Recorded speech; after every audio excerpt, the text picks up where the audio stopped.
Hello my dear student, कैसे हैं आप लोग। चलिए आज हम लोग चैप्टर फिजिक्स का, ठीक है, फिजिक्स का चैप्टर नंबर 2, ठीक है, चैप्टर नंबर 2 मानव नेत्र तथा रंग बिरंगा संसार के बारे में जितना भी इसका ऑब्जेक्टिव है सब के सब आज हम लोग इस वीडियो में करने वाले हैं। ठीक है, देखिए ये सब के सब जितने भी आपको पढ़ाने वाले हैं ये सब के सब क्वेश्चन बहुत ही वीवीआई क्वेश्चन है, वेरी वेरी इंपॉर्टेंट है। ठीक है, इन सभी प्रश्नों को आप याद कर लेंगे, क्योंकि देखिए अगर आप इसे याद कर लेते हैं, अगर आप इसे याद कर लेते हैं तो क्या होगा कि अगर आप मैट्रिक का एग्ज़ाम देने वाले हैं, यानी कि टेंथ का, अगर आप टेंथ का एग्ज़ाम देने वाले हैं, ठीक है, तो उसमें आप देखिए अब टेंथ में क्या है कि टेंथ में है क्या कि 100 को आपको ऑब्जेक्टिव देगा। ठीक है, साइंस में तो आपका 80 ही होगा, साइंस में 80 होगा और 80 में से आपको 40 मारना है। ठीक है, तो ये अगर आप पढ़ लेते हैं तो आप 40 में 40 मार कर आइएगा, ये मेरा गारंटी है। ठीक है, देखिए चलिए देखते हैं। पहला प्रश्न है, कह रहा है कि मानव नेत्र के किस भाग पर किसी वस्तु का प्रतिबिंब बनता है। ठीक है, तो ये जो है रेटिना या दृष्टि पटल पर बनता है। ठीक है, ऑप्शन नंबर डी आपका जो है वो सही आंसर है।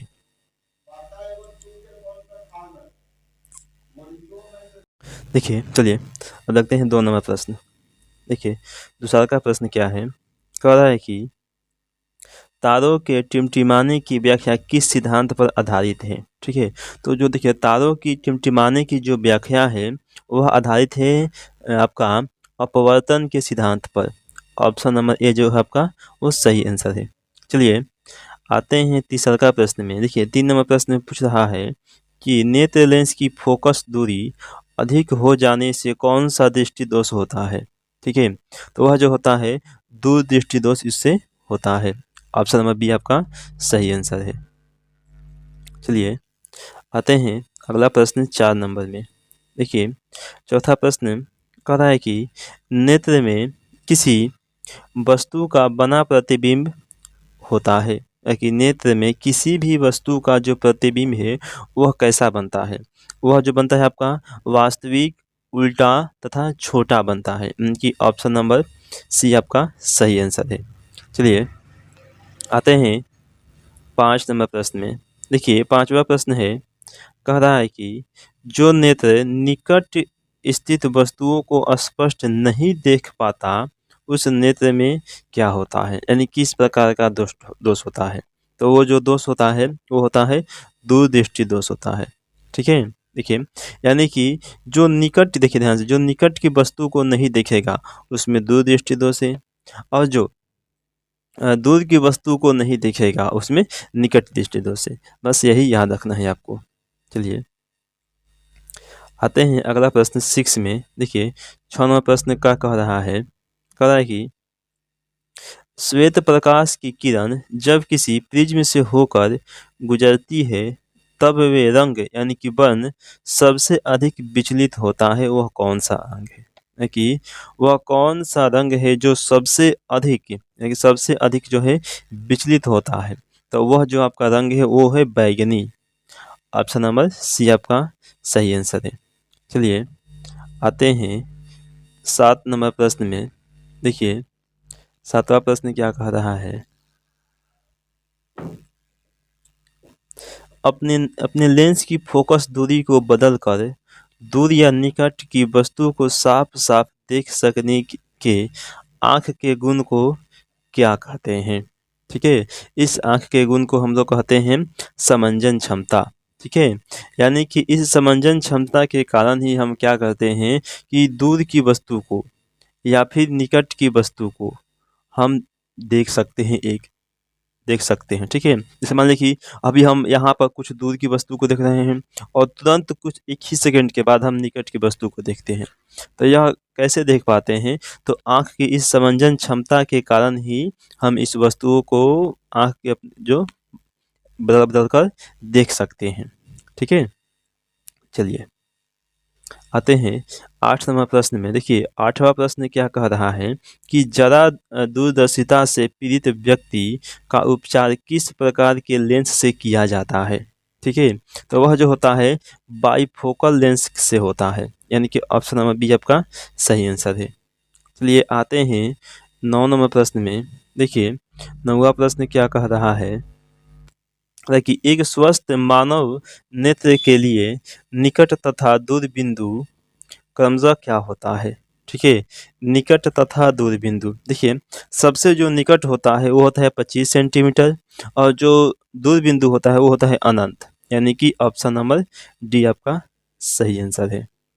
चलिए आते हैं 10 नंबर प्रश्न में। देखिए 10वां प्रश्न क्या कह रहा है, प्रश्न है कि विभिन्न दूरियों पर की वस्तुओं के प्रतिबिंब को फोकस करने के लिए आंख के लेंस की फोकस दूरी परिवर्तित होती है। ठीक है, या किसके द्वारा जो आंख की लेंस की फोकस दूरी है वो मतलब बदलती रहती है, तो वो होता है सिलियरी पेशियों के द्वारा। ऑप्शन नंबर सी आपका सही आंसर है। चलिए आते हैं 11 नंबर प्रश्न में। देखिए ये क्या कह रहा है प्रश्न, देखते हैं। चलिए देखिए जो नेत्र दूर स्थित वस्तुओं को स्पष्ट नहीं देख पाते हैं उस नेत्र में क्या होता है। ठीक है, दूर की स्थित वस्तुओं को स्पष्ट नहीं देख पाते हैं तो उसमें क्या होता है कि निकट दृष्टि दोष होता है। ठीक है, उसमें निकट दृष्टि दोष होता है। चलिए आते हैं अगला प्रश्न 12 नंबर। देखिए 12 में क्या कह रहा है कि किस दृष्टि दोष में किसी वस्तु का प्रतिबिंब रेटिना के आगे बन जाता है। यानी कौन से दृष्टि दोष है जिसमें क्या होता है कि जो वस्तु का प्रतिबिंब होता है वो रेटिना के आगे ही बन जाता है। ठीक है, रेटिना पर बनना चाहिए लेकिन रेटिना से पहले ही बन जाता है। ठीक है, तो वो क्या होता है कि निकट दृष्टि दोष में बनता है। निकट दृष्टि दोष यानी कि ऑप्शन नंबर ए जो आपका सही आंसर है। चलिए आते हैं अगला प्रश्न। देखिए 13 नंबर प्रश्न में। देखिए कह रहा है कि नेत्र की समंजन क्षमता कम हो जाने से उत्पन्न होता है। ठीक है, यानी कि नेत्र की जो समंजन क्षमता है उसको कम हो जाने से क्या मतलब कौन सी बीमारी उत्पन्न होती है, तो होता है जरा दृष्टि दोष। ऑप्शन नंबर सी आपका सही आंसर है। चलिए आते हैं 14 नंबर प्रश्न में। देखिए 14 नंबर प्रश्न कह रहा है कि चंद्रमा पर खड़े अंतरिक्ष यात्री को आकाश प्रतीत होता है, यानी किस प्रकार का आकाश जो है वो प्रतीत होता है, तो काला दिखाई देता है। ठीक है, और काला क्यों दिखाई देता है, क्योंकि अंतरिक्ष में वायुमंडल नहीं होने के कारण ही आकाश का जो रंग है वो काला दिखाई देता है। चलिए अगला प्रश्न है कि श्वेत रंग कितने रंगों के मेल से बना होता है। कि जो श्वेत रंग होता है वह कितने रंगों के मिलने से बना होता है। ठीक है, तो श्वेत रंग 7 रंगों के मिलने से बना होता है। वह 7 रंग कौन कौन है, बैगनी, जामुनी, नीला, हरा, पीला, नारंगी और लाल। ठीक है, ये भी 7 रंग है और इन्हीं 7 रंगों के मिलने से यह जो श्वेत प्रकाश है वो बना होता है। चलिए आते हैं 16 नंबर प्रश्न में। कह रहा है कि दृश्य प्रकाश में किस वर्ण का तरंग दैर्घ्य सबसे अधिक होता है। ठीक है, यानी जो तरंग दैर्घ्य होता है वह सबसे अधिक किसका होता है, तो होता है लाल का। ठीक है, तरंग दैर्घ्य अधिक होता है लेकिन पूछेगा कि सबसे कम विचलन किसका होता है, तो सबसे कम विचलन भी लाल का ही होता है। ठीक है, और सबसे कम है कि सबसे अगर कम तरंग दैर्घ्य किसका है, तो सबसे कम तरंग दैर्घ्य जो है वो होता है बैगनी का। ठीक है, और सबसे अधिक विचलन भी बैगनी का ही होता है। चलिए आते हैं अगला प्रश्न 17 नंबर में। देखिए कह रहा है कि इंद्रधनुष का बनना किस परिघटना पर आधारित है। यानी कि इंद्रधनुष का जो बनना है वह किस परिघटना पर आधारित है, तो वो होता है प्रकाश का वर्ण विक्षेपण। ऑप्शन नंबर सी सही है। चलिए आते हैं अगला प्रश्न 18 नंबर में। कह रहा है कि जो नेत्र निकट स्थित वस्तु को साफ नहीं देख सकता उस नेत्र में क्या होता है, यानी कौन सा दोष होता है, तो उसमें होता है दूरदृष्टि दोष, दूरदृष्टि दोष। ठीक है, चलिए आगे देखते हैं 19 नंबर प्रश्न। देखिए 19 नंबर प्रश्न में क्या कह रहा है, कह रहा है कि किसी कोलाइडी विलयन में निलंबित कणों से प्रकाश के प्रकीर्णन को क्या कहा जाता है, तो उसे कहा जाता है टिंडल प्रभाव। ऑप्शन नंबर सी आपका इज द राइट आंसर। चलिए आते हैं 20 नंबर, कह रहा है कि सामान्य मानव नेत्र को दूरबिंदु इसमें कुछ छूट गया है, दूरबिंदु है। ठीक है, सामान्य मानव नेत्र के दूरबिंदु। ठीक है, तो जो दूरबिंदु होता है वो होता है अनंत पर होता है। सामान्य मानव के जो दूरबिंदु होता है वो होता है अनंत पर। चलिए अगला प्रश्न है 21 नंबर, कि निकट दृष्टि दोष वाले व्यक्ति के चश्मे में होता है, यानी कि जो व्यक्ति निकट दृष्टि दोष से पीड़ित है अगर वह चश्मा पहना हुआ है तो उसके चश्मे में कौन सा लेंस लगा होता है, तो उसमें जो लेंस है वो होता है अवतल लेंस। ऑप्शन नंबर बी आपका सही आंसर है, अवतल लेंस। ठीक है, चलिए आगे आते हैं 22 नंबर प्रश्न। देखिए 22 नंबर प्रश्न में कह रहा है कि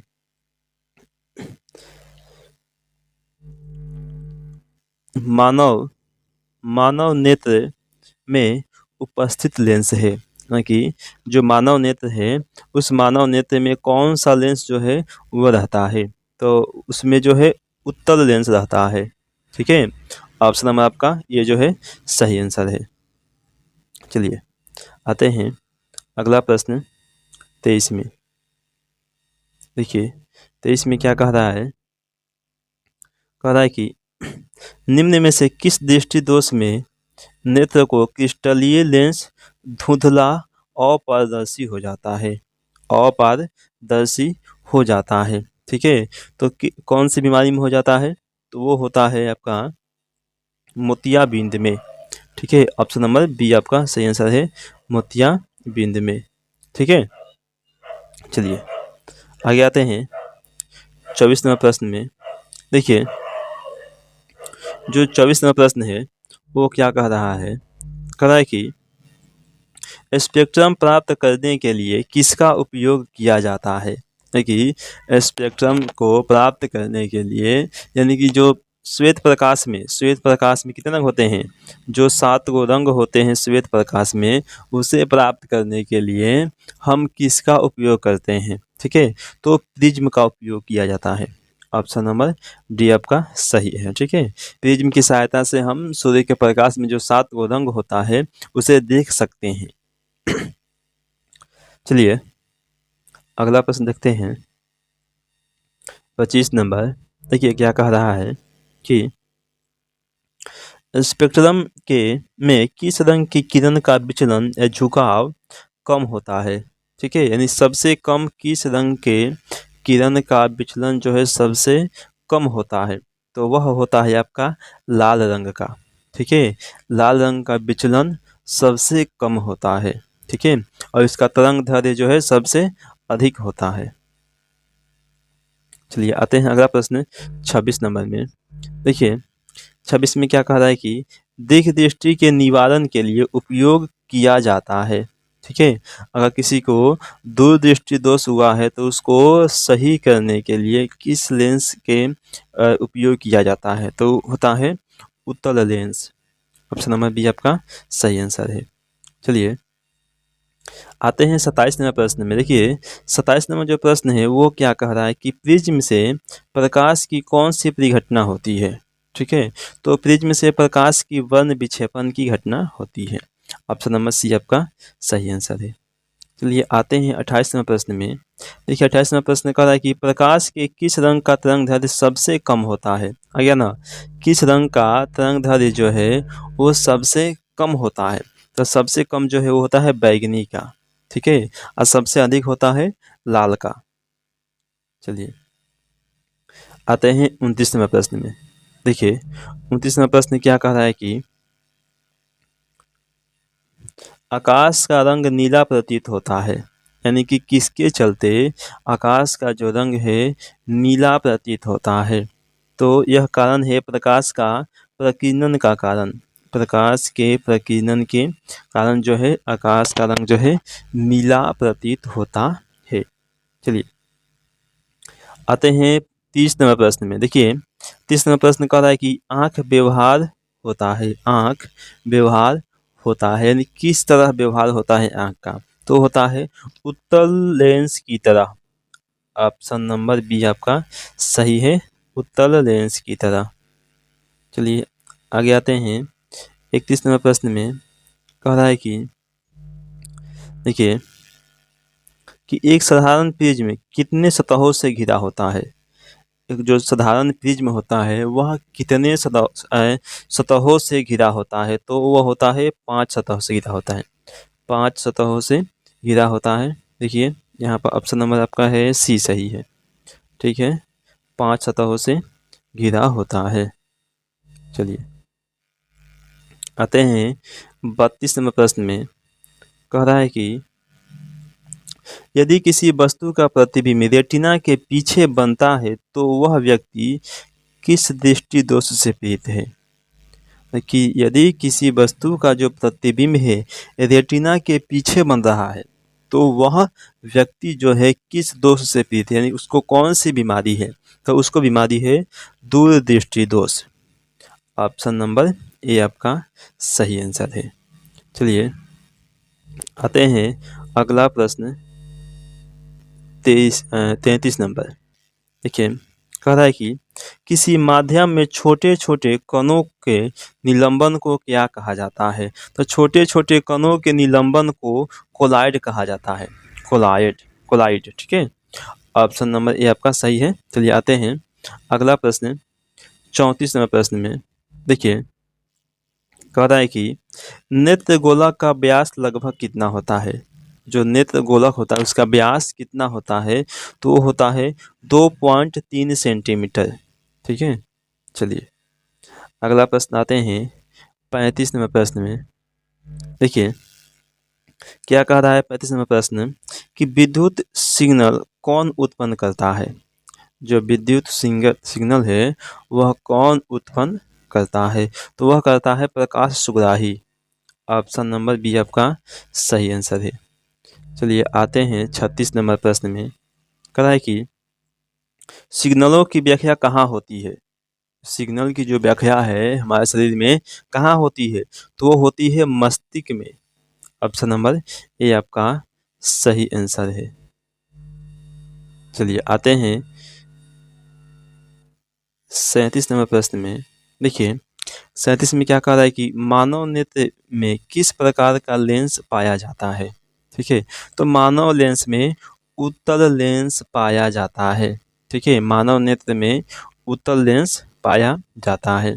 चलिए आते हैं 38 नंबर प्रश्न में। 38 में क्या कह रहा है देखिए ध्यान से कि पुतली के साइज को नियंत्रित करने वाला गहरा पेशीय डायफ्राम क्या कहलाता है? ठीक है, तो ये जो है आपका परितारिका कहलाता है। ऑप्शन नंबर ए आपका सही आंसर है। चलिए आते हैं 39। कहता है कि आँख की पुतली किस प्रकार कार्य करती है? ठीक है, तो जो आँख की पुतली है वह परिवर्ती द्वारिका की भांति कार्य करती है। हाँ, ऑप्शन नंबर डी आपका सही है। ऑप्शन नंबर डी आपका जो है सही है, परितारिका द्वारिका की भांति यह जो है कार्य करती है, ठीक है। चलिए आते हैं अगला प्रश्न। देखिए 40 नंबर प्रश्न, ठीक है। कहता है कि कर्निया के पीछे एक संरचना होती है, उसे क्या कहते हैं? ठीक है, देखिए तो जो कर्निया के पीछे वाली जो संरचना होती है उसे हम लोग परितारिका कहते हैं। ऑप्शन नंबर डी आपका सही आंसर है, ठीक है, परितारिका। चलिए आज हम लोग 40 तक ही करेंगे, ठीक है, 40 तक ही आज हम लोग करेंगे। अब इसके आगे हम लोग अगले वीडियो में देखेंगे, ठीक है। अगर आपको वीडियो अच्छा लगा हो तो प्लीज़ वीडियो को आप लोग लाइक ज़रूर कर दें, ठीक है, वीडियो को लाइक करके ही जाएं। ठीक है, आपसे अनुरोध है कि प्लीज़ वीडियो को लाइक ज़रूर करें और आपके जितने भी दोस्त हैं सबको यह वीडियो को शेयर करें। ठीक है, शेयर कीजिए, शेयर कर